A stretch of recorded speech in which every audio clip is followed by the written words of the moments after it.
ஓம் சாந்தி. B K. Surajbhai அவர்களின் தாரணை வகுப்பு செப்டம்பர் 29, 2024.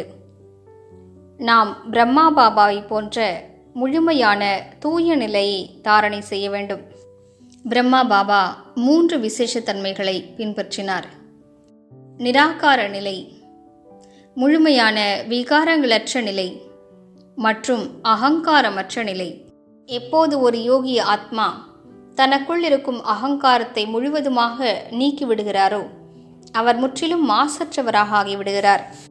மேலும் அந்த அகங்காரமற்ற தன்மையானது அவரை மிகுந்த சக்தி வாய்ந்தவராக ஆக்கிவிடுகிறது. நிராகார நிலைக்காக பாபா மிகுந்த பயிற்சிகளை செய்திருந்தார். நாமும் செய்ய வேண்டும்.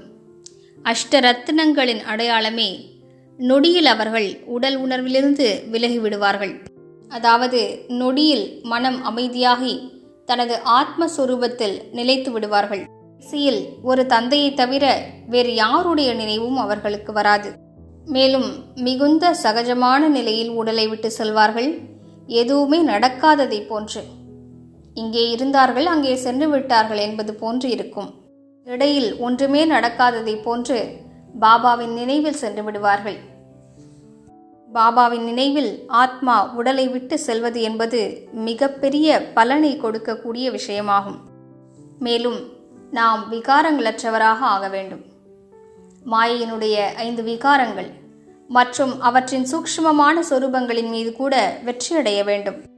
கூடவே இயற்கையின் 5 தத்துவங்களுடைய கவர்ச்சியிலிருந்தும் விடுபட வேண்டும். 5 விகாரங்கள் மற்றும் 5 தத்துவங்களால் தான் இந்த உடல் உருவாக்கப்பட்டிருக்கிறது. அந்த உடலின் உணர்வானது விகாரங்களை கவர்ந்திழுக்கிறது. எனவே இந்த 10 மீதும் நாம் வெற்றியடைய வேண்டும். முழுமையான விகாரங்களற்றவராக ஆக வேண்டும் என்ற அழகான எண்ணத்தை வைப்போம். மேலும் நினைவில் கொள்ள வேண்டிய விஷயம் என்னவென்றால், யார் விகாரங்களற்றவராக ஆகிவிடுகிறாரோ, ஆங்கிலத்தில் அதை வைஸ்லெஸ் என்பார்கள், அவர்களுக்கு பாபாவுடன் வயர்லெஸ் கனெக்ஷன் கிடைத்து விடுகிறது. எனவே எந்தளவிற்கு நாம் விகாரங்களற்றவராக ஆகிவிடுவோமோ தந்தையிடம் அந்தளவிற்கு நெருக்கமான தொடர்பு கிடைக்கும். பாபாவுடைய டச்சிங் நமக்கு சுலபமாக கிரகித்து கொள்ள முடியும். யார் பாபாவுடைய சமிக்கைகளை என்னால் புரிந்து கொள்ள முடியவில்லை என்று நினைக்கிறார்களோ அவர்கள் தனது விகாரங்களற்ற நிலையை சோதனை செய்ய வேண்டும். மாயையினுடைய அனைத்து சொரூபங்களின் மீதும் நான் எந்தளவிற்கு வெற்றியடைந்திருக்கிறேன் என்று சோதனை செய்ய வேண்டும். எப்போது ஆத்மா முழுவதுமாக பரிசுத்தமாகி விடுகிறதோ அப்போது அவரது சித்தம் அமைதியாகி விடுகிறது. மேலும் அவரது பாவனைகள் பிறர் மீது முழுவதுமாக உயர்ந்தவையாக ஆகிவிடுகின்றன. எனவே நாம் முழுமையான விகாரங்களற்றவராகி முழு பௌர்ணமி நிலவை போன்று இவ்வுலக வானில் ஜொலிக்க வேண்டும். இருளை போக்க வேண்டும். எந்தளவிற்கு விகாரங்களற்ற தன்மையில் ஒரு ஆத்மா இருக்கிறாரோ அந்தளவிற்கு தான் அவருக்கு விதிமுறைப்படி பூஜை நடக்கும். பிரம்மா பாபா அப்படிப்பட்ட நிலையை தான் அடைந்தார்.